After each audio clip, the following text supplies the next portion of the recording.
Hey everyone, as the dust surrounding the midterm elections begins to settle, one important change in the political landscape has emerged.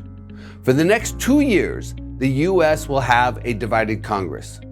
The Republicans look like they'll have a slim majority in the House of Representatives, and the Democrats will have a slim majority in the Senate. Although this could make for a contentious political landscape, if the past is any guide to the future, barring a major crisis such as the pandemic, a divided Congress suggests there will be gridlock. I know a lot of people don't like it, but in recent decades, a divided Congress basically has been synonymous with political gridlock. Basically, very little gets done. No big fiscal policy changes, no stimulus, no significant infrastructure investments, no changes to healthcare, no major tax law changes, and so on. Basically, gridlock pretty much sets the current government rules in place for the next 2 years. Although federal government intervention can be very important in times of crisis and significant policy changes can reshape the economy, there are times when taking a breather can be a good thing. And from a commercial real estate standpoint, I'd suggest we're in one of those times. In fact, historically speaking, having a multi-year runway with few changes on the radar screen has favored commercial real estate. Think about that for a minute. Whenever tax law changes have been on the table, it has been an incredible distraction. In 2017, when changes to 1031 tax-deferred exchanges, retained earnings, and capital gains were on the table, it stalled decision-making.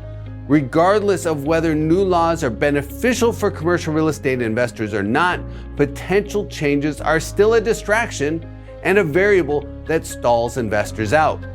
So if we have a couple years of very modest, if any, changes coming from Congress, what's that mean for commercial real estate? Using the NCREIF Total Return Index as a measuring stick, the average return in years when Congress was controlled by a single party was 8.3%. When Congress was divided, however, the average return on commercial real estate was 10.8%. That's a 2.5% annual premium. And if you look back at the cycle since 1980, the trends are pretty apparent. Congress was split from 1981 to 1986, and annual commercial real estate returns were 12.7%. Between 1987 and 2000, Congress was controlled by a single party, and returns were just 6.8%. In 2001 and 2002, the divided Congress delivered 8.2% returns, followed by single-party control from 2003 to 2010 with 7.8% returns.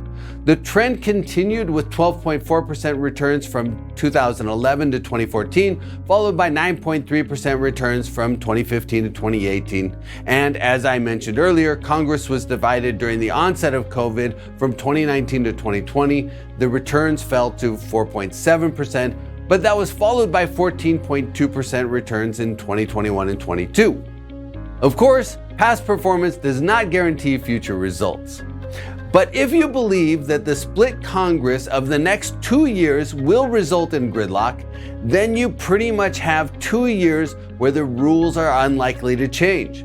That means you can lock in your strategic commercial real estate investment playbook with the advantage of having a much clearer view as you keep your eyes on the horizon.